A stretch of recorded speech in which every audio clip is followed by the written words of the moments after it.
पिछली वीडियो में मैंने तुम्हें इंटरनेट के ऐसे पार्ट के बारे में बताया जो नॉर्मल इंटरनेट जैसे कि यूट्यूब, फेसबुक, गूगल के बीनीथ लाई करता है, और उस जगह का नाम है डार्क वेब, जो कि नॉर्मल ब्राउजर से एक्सेसिबल नहीं होता। कुछ टाइम के लिए डार्क वेब की सबसे बड़ी इलीगल साइट थी सिल्क रोड, जो कि एक ब्लैक मार्केट थी सभी टाइप्स की इलीगल सर्विसेज के लिए, ranging from body parts to weapons to hitmans and most commonly drugs. Silk road को डार्क वेब का अमेज़न भी कहा जाता था, क्योंकि तुम सिल्क रोड की साइट पे जाके कुछ भी खरीद सकते थे and just with a few clicks वो तुम्हारे घर पे शिप हो जाता था, just like an Amazon parcel. लेकिन सरप्राइजिंग बात ये थी कि इतने बड़े इलीगल एम्पायर के पीछे का मास्टरमाइंड कौन था। रॉस एल्ब्रेट की अपग्रोइंग यूएस के टेक्सास में हुई। उसने अपनी ग्रेजुएशन फिजिक्स में कंप्लीट करी एंड उसके फैमिली और फ्रेंड्स के अकॉर्डिंग वो एक काफ़ी अच्छा इंसान था, लेकिन उन्हें इस बात का कोई आइडिया नहीं था कि रॉस ही वो क्रिमिनल मास्टरमाइंड है behind the largest online drug empire in the history, जिसने ओवर 1.2 बिलियन यूएस डॉलर्स की सेल करी and even paid hitman to execute his enemies.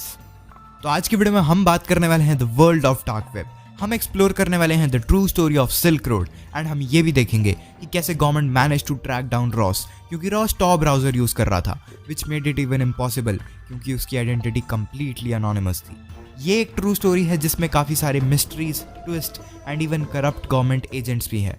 Welcome to the fascinating story of Silk Road Empire.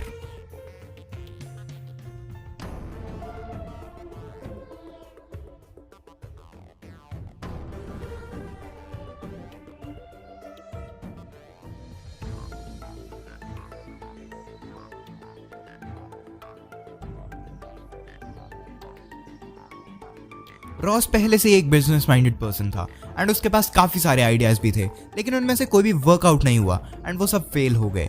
लेकिन उसके दिमाग में एक ऐसा idea था जो उसने कभी ट्राई नहीं किया था, एक ऐसा मार्केट प्लेस जहाँ पे लोग कुछ भी खरीद और बेच सकें with no limits and restrictions, क्योंकि उसका ये मानना था कि गवर्नमेंट को नॉर्मल पर्सन की लाइफ के ऊपर कंट्रोल रखने का कोई हक नहीं है and he felt that drug should be legalised and government को इस पर कोई राइट नहीं है कि वो लोगों को बताए कि उन्हें अपनी बॉडी में क्या डालना है और क्या नहीं।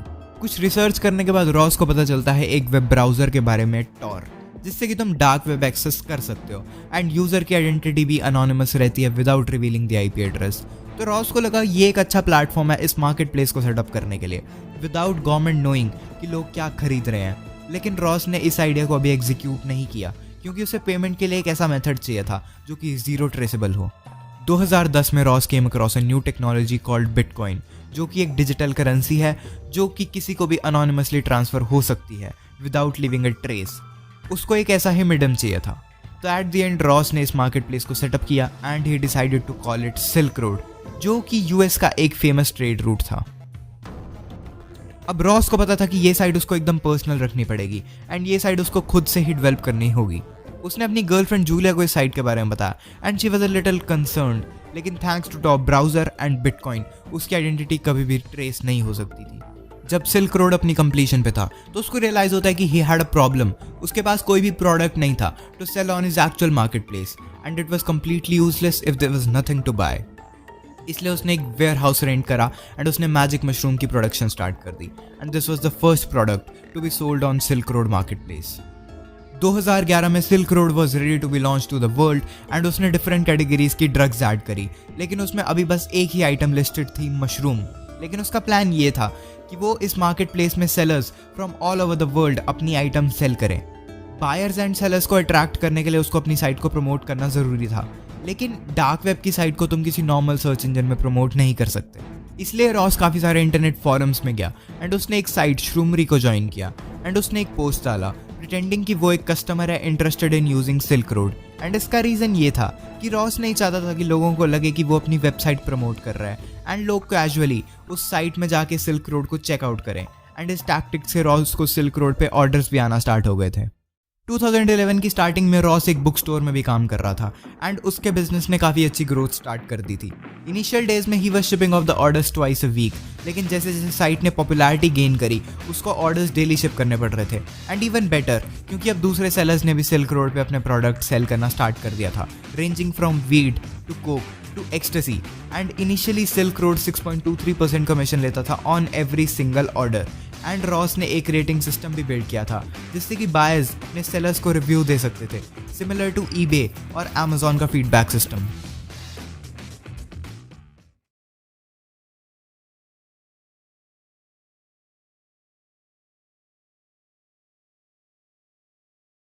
सिल्क रोड की growth day by day increase होती जा रही थी एंड इसको एक क्रेजी लेवल की रिटेंशन तब मिली जब गॉकर ने सिल्क रोड पे एक आर्टिकल लिखा describing it as an underground website जहां से तुम ड्रग्स बाय और सेल कर सकते हो। उस आर्टिकल के बाद कई सारे TV news such as ABC and NBC ने भी सिल्क रोड पे रिपोर्टिंग स्टार्ट कर दी, जिससे कि साइट को और ज्यादा अटेंशन मिली। Thousands of drugs came through the black website called Silk Road. लेकिन जैसे कि कहा जाता है कि ज्यादा अटेंशन भी अच्छी नहीं होती। FBI और मल्टीपल गवर्नमेंट एजेंसीज ने सिल्क रोड पे इन्वेस्टिगेशन स्टार्ट कर दी, लेकिन टॉर ब्राउजर होने की वजह से उन्हें पता था कि ये काम बहुत मुश्किल होने वाला है। रॉस ने सिल्क रोड पर फुल टाइम काम करना स्टार्ट कर दिया क्योंकि he was making profit on commission from every sale. लेकिन एक सुबह रॉस सिल्क रोड पर जाता है और वो देखता है कि किसी ने वहां पर गन की लिस्टिंग करी है, लेकिन वो इस बात को इस हिसाब से रैशनलाइज करता है कि it's a constitutional right to have a gun, इसलिए वो इतनी बड़ी प्रॉब्लम नहीं है। लेकिन उसकी गर्लफ्रेंड जूलिया को यह अलार्मिंग साउंड हुआ एंड उसने रॉस को अल्टीमेटम दे दिया कि या तो वो इस साइट को कंटिन्यू करे या फिर उससे ब्रेकअप कर ले। एंड एक बहुत बड़ी फाइट के बाद रॉस ने जूलिया से ब्रेकअप कर लिया एंड उसने अपनी फ्रेंड एरिका को सिल्क रोड के बारे में बताया एंड एरिका ने रॉस की फेसबुक वॉल पे ये कहते हुए पोस्ट कर दिया कि रॉस ही सिल्क रोड का ओनर है। रॉस ने जैसे ये पोस्ट देखा उसने वो पोस्ट डिलीट कर दिया एंड उसने एरिका को कुछ पैसे देके चुप करवाया कि वो ये बात किसी को नहीं बताएगी। इस इंसिडेंट के बाद रॉस को लगा कि उसको टेम्परेरीली कंट्री छोड़ देनी चाहिए, इसलिए रॉस अपना माइंड इस सबसे रिलैक्स करने के लिए सोलो ट्रैवलिंग पे चले जाता है। लेकिन जो उसके साथ के ट्रैवलर्स थे उनको ये कोई आइडिया ही नहीं था कि रॉस वर्ल्ड की सबसे बड़ी इलीगल साइट रन कर रहा है वर्थ $1 मिलियन इन बिटकॉइन। लेकिन ट्रैवलिंग का एक डाउन साइड ये था कि उसको इंटरनेट कैफेज में रिलाय करना पड़ता था ताकि वो साइट को रनिंग में रख सके एंड वो काफ़ी एंग्शियस भी रहता था about people seeing his screen and realising कि वो क्या कर रहा है। एंड उसके मन में एक पकड़े जाने का भी डर था क्योंकि वो वर्ल्ड का one of the most wanted man था। वेबसाइट की रैपिड ग्रोथ के साथ उसको और भी काफ़ी सारी प्रॉब्लम्स आ रही थी। रॉस ने सिल्क रोड का कोड एंड मार्केट प्लेस अपने आप ही डेवलप किया था, इसलिए the entire code was filled with bugs, जिससे कि कई बार ऐसा होता था कि पेमेंट रिसीव होने की जगह रॉस के ही अकाउंट से बिटकॉइन कट जाते थे, इसलिए उसको साइट को टेम्परेरीली ब्लॉक करना पड़ा। लेकिन उसको समझ आ गया था कि किसी और बिजनेस की तरह उसको भी अपने बिजनेस के लिए एम्प्लॉयज चाहिए थे जो कि उसे हेल्प कर सके, इसलिए उसने सिल्क रोड के ही एक्टिव यूजर्स को रिक्रूट करना स्टार्ट कर दिया। इसी के साथ और भी काफ़ी सारी प्रोडक्ट कैटेगरी सिल्क रोड की साइट में ऐड होना स्टार्ट हो गई, जैसे कि स्पाई सॉफ्टवेयर्स एंड टूल्स, जिससे कि तुम किसी के भी वेब काम को हैक कर सकते हो and also buy fake passports, fake IDs and even fake cash जो कि दिखने में बिल्कुल लुक अलाइक होता है। And someone even listed a rocket launcher. एक दिन रॉस को उसके मॉडरेटर का टेक्स्ट आता है saying should we let people sell kidneys. Turn out कि एक सिल्क रोड यूजर था जो कि वेरियस बॉडी पार्ट्स बेचना चाहता था एंड उसने ये भी ऐड किया कि they have been acquired consensually. Ross को ये थोड़ा अजीब लगा बट फिर उसके माइंड में ये आया कि he wanted to start a market place जहाँ पे लोग कुछ भी सेल कर सकते हो, इसलिए उसने इस मैटर में ज़्यादा इंटरफेयर नहीं किया।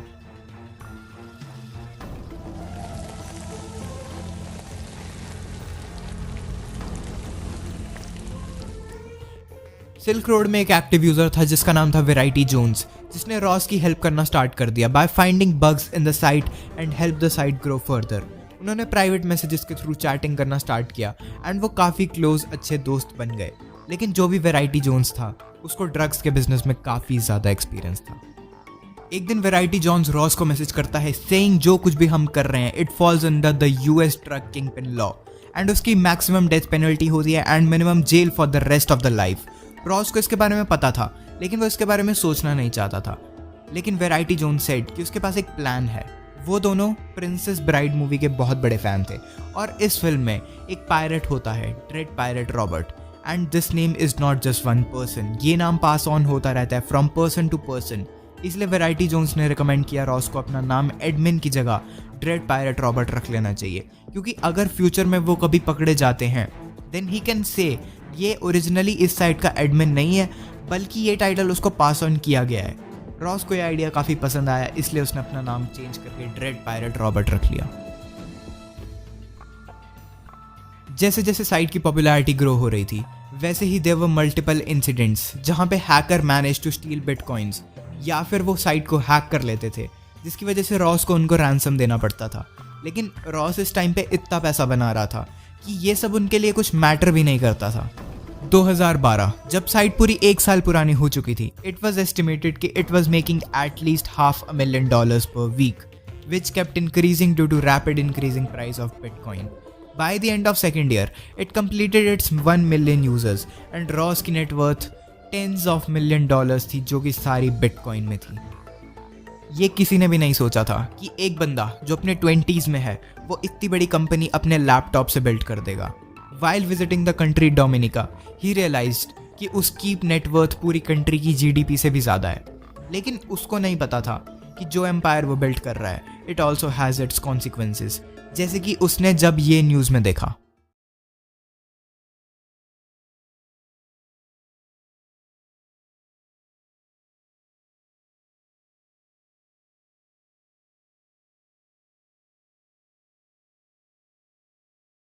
अभी तक मैंने तुम्हें सिल्क रोड के ओरिजिन की स्टोरी, उसका यूज़ और उसके फाउंडर के बारे में बताया, तो फर्स्ट पार्ट को हम यहीं पे ख़त्म करते हैं। नेक्स्ट पार्ट में मैं तुम्हें बताऊंगा इसकी क्रिमिनल इन्वेस्टिगेशन की स्टोरी, कि कैसे गवर्नमेंट ने इतने बड़े अनोनिमस क्रिमिनल मास्टरमाइंड को आइडेंटिफाई किया एंड कैसे ये केस क्रैक हुआ, और कैसे गवर्नमेंट में एक मोल था जिसकी वजह से रॉस को इन्फॉर्मेशन पहले ही मिल जाती थी, और कैसे इस क्रिमिनल मास्टरमाइंड का drug empire came to an end. तो इस वीडियो का पार्ट 2 आएगा नेक्स्ट सैटरडे को, तो तब तक के लिए स्टे ट्यून्ड। एंड अगर तुम्हें ये वीडियो पसंद आई तो वीडियो को जाके लाइक करो, चैनल पे नए हो तो सब्सक्राइब करो एंड वो बेल वाला बटन भी दबा दो ताकि नेक्स्ट वीडियो की नोटिफिकेशन तुम्हें सबसे पहले मिल जाए। तो मिलते हैं अगली वीडियो में, तब तक के लिए बाय बाय।